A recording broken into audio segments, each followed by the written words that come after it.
Hey guys, we're watching Volgar's beer reviews, and this time we're looking at Alaskan Amber. Alaskan isn't very common around these parts, but I see it here and again. I've seen it in a couple places, and it was $2.99. Alright, not a twist off, to be expected. Almost dropped the bottle cap in the candle. Awesome. Alright, smell.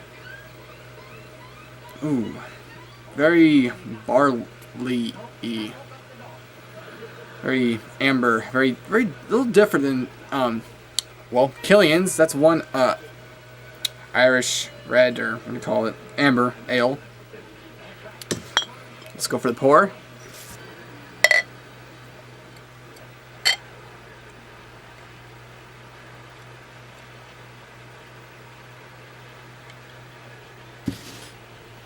Alright, I don't know what I did wrong, but that was a really bad pour. Look at that.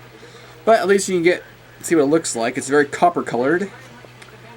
You can still see through it, but oh well.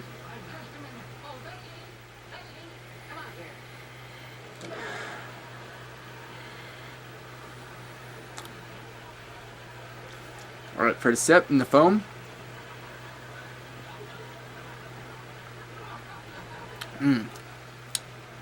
The malt, I guess it's the malt. It tastes very roasted. Actually, this is one of the better ambers I've had. Like, all the other ambers I've had taste pretty much identical. And I'm like, why would you pay more for a different amber when this one's $6 a six-pack? Okay, well, it is made by Miller's, or Miller Coors. So, if you don't want to support them, then you'd spend more. But other than that, I mean, that just tastes a little bit worse, and the rest it tastes a little bit better. But this, it tastes actually different. Now the foam's starting to separate more.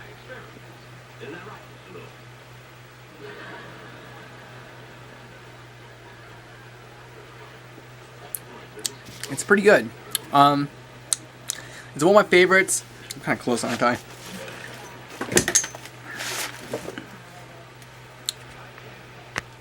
There we go. Whoa. It's pretty good. It's not one of my favorites. Before I make a judgment, let's get over with the Beer Advocate. Beer Advocate score is 82. Good. The bros give it a 78. Okay, which I think I kind of agree with that. Even though I say it's a little more different than anything else I've had, it's also like, you know, not really that big a deal. ABV is 5.3%, and the average submitted review is 3.63. Alright, so one of the reviews that somebody submitted. Nope. Let's take a sip straight out of the bottle.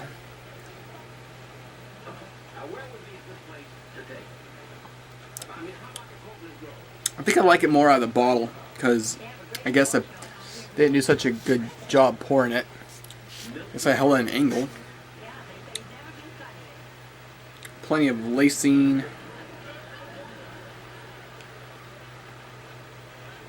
There's one review that actually has like words in it. Shoot, I don't think so.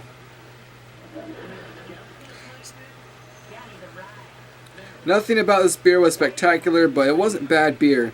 It was an amber. I poured into a pint glass, taking note of the clarity of the amber color, which retained very little, if any, head. Which, mine's holding a head, because I poured it wrong, but whatever.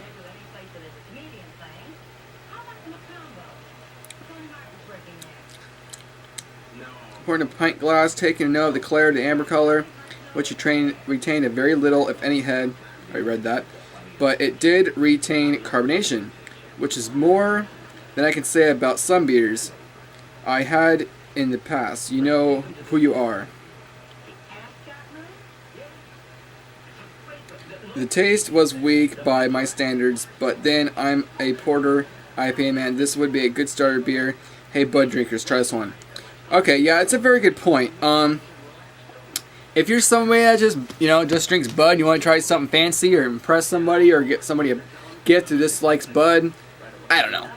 I mean, like, if you're somebody that just, what's the right word, conservative, you just drink your typical Bud, Miller, Coors, typical blah beer, and you want to branch outside the box in amber beer like this one, you might be okay.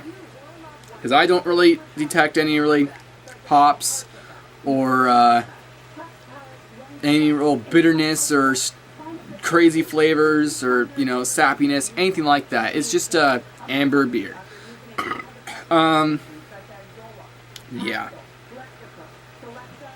I think this is more like a 7.3. Usually I kind of go overboard with my ratings, and I give it something a little more than it really does give. For example, my Miller Milwaukee's Best. Yeah. First, I thought it was like a 7.3, and then the next time I gave it a 6.8, and then I didn't, those are like 3 different takes. And by the third take, I'm like, this beer isn't really that great. It's not horrible, but only because it's dirt cheap.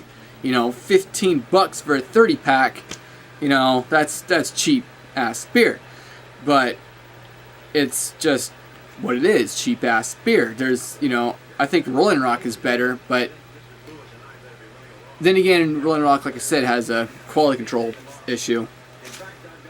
But with the bottles, I haven't really had that much of an issue with the bottles. But yeah. Also, with beers, it's hard to really review. It's kind of tricky to review something. This is more like a first impressions, because to really have a review on a beer, have a real, dense opinion, you have to have it more than once. You got to have it at least 2 to 3 times. And that's when, you think you like Miller more than Coors, you like Coors more than Miller or Busch, but really it's kind of all the same kind of bottom of the barrel taste, but just sometimes one is above the other,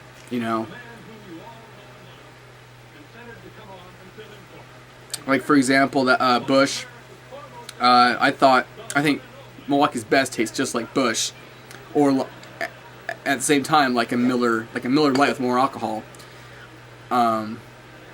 But then you might think that's better than this, but then you have another one, no, this is better than that. I don't know. It just depends on, how hot you are, how thirsty you are, how often you've had it. If you had something so many times, get sick of it, you're not going to like it as much as something that's fresh and you haven't had it in a while. So, anyways, that's something just to throw out there.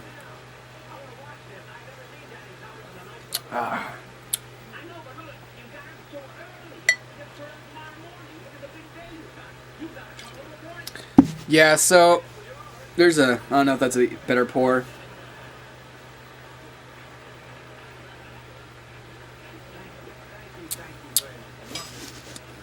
Alaskan Amber Alt Style Ale. It's not bad, but would I buy this in a 6-pack? No. Would I buy this again in a 22 ounce? Maybe if I forgot what it tasted like, which I doubt. I kind of doubt it. Yeah, there's a lot better beers out there, but a 7.3. If I want to be generous, but it's a 7. It's a just a smidge higher than a plain 7, but yeah. Yeah. Frankly, lately I've been craving a Dale's Pale Ale, because that just has the right amount of the hops. It's creamy. Yeah, but those are hard to find around here. I guess I need to go find a Wilco, because I know last time I was in Salem, they had a 6-pack for like $7, $6.99 or $7.99, which isn't cheap, but it's definitely better than $9.99 the second time I got it.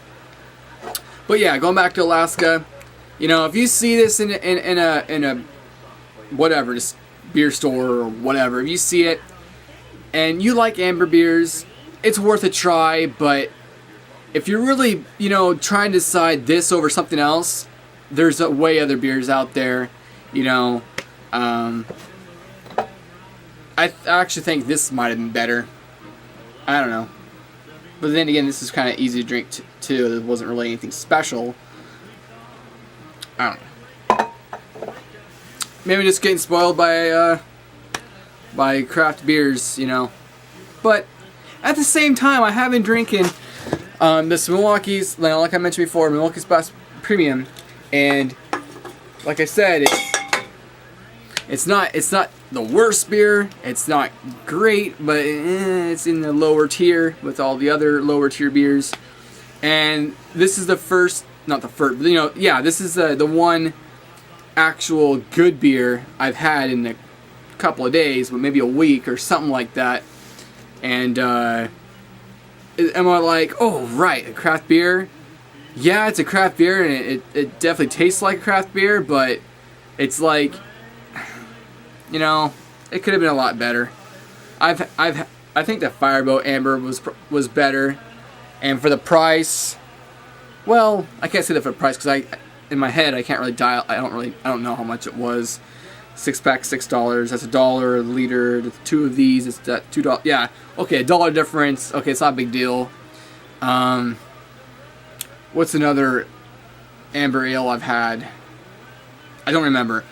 I don't think amber ale is really that great. I mean, it's a beer and it's got quality to it, but I think this was way better. Elysian Super Fuzz Orange Pale Ale. That's something to remember. That's something that will go, wow, flavor. And it's not super hoppy or anything. It's just a good beer. Okay, my video's been long enough. Thanks for watching. See you next time.